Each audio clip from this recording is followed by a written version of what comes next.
Համահայկական դաշինքը ընտրություններից առաջ կազմակերպել եւ շարունակելու է կազմակերպել մի շարք փորձագիտական քննարկումներ։ Նախաձեռնության նպատակն է բարձրացնել ընտրողների իրազեկությունը, համախմբելով փորձագետներին, ովքեր կներկայացնեն իրենց տեսլականը եւ կկիսվեն երկրի առջեւ կանգնած մարտահրավերների լուծման ուղիներով։ Դե ինչ, հետևենք հետագա զարգացումներին։ Այսօրվա առաջին ավագ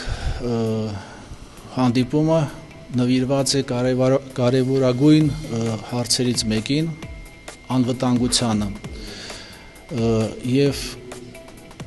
դա նաեւ ընդգրկում է անկլավների հարցը, որը շատ կարևոր է, քանի որ եթե process-ը գնա ընթանա այնպես, որ անկլավները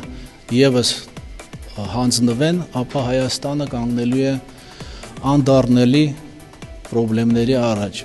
Եվ ես կխնդրեմ իմ ավագ ընկերոջը դոկտոր պրոֆեսոր Միհրան Շահզադեյանին, որ մի երկու բառով հակիրճ խոսի այդ թեմայի շուրջ։ Այսօրվա ադրբեջանական իշխանությունները պահանջ են ներկայացնում Հայաստանի Հանրապետության, որ իրենք պետք է իրենց փոխանցել որոշակի տերիտորիաներ, որոնք նրանք կոչում են անկլավներ։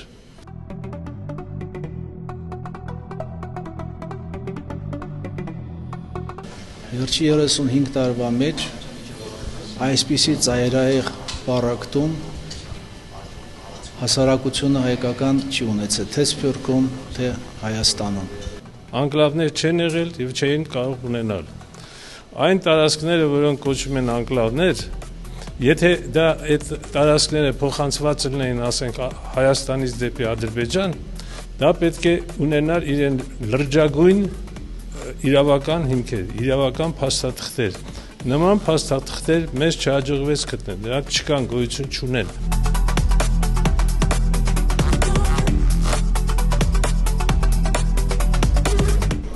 Մեր խումբը որոշեց, որ միակ տարբերակը, որ մենք կարողանանք հաղթահարել այդ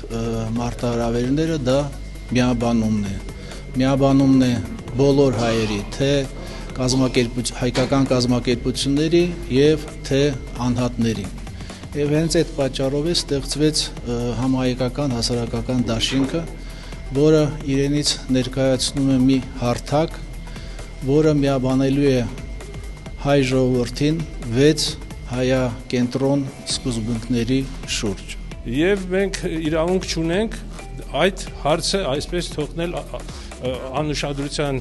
վիճակում։ Մենք պետք է լուրջ ուշադրություն դարձնենք եւ այն քաղաքական ուժերը, կուսակցությունները, որոնք ուրեմն հավակնում են գնալ այսօրվա ընտրություններին, չէ,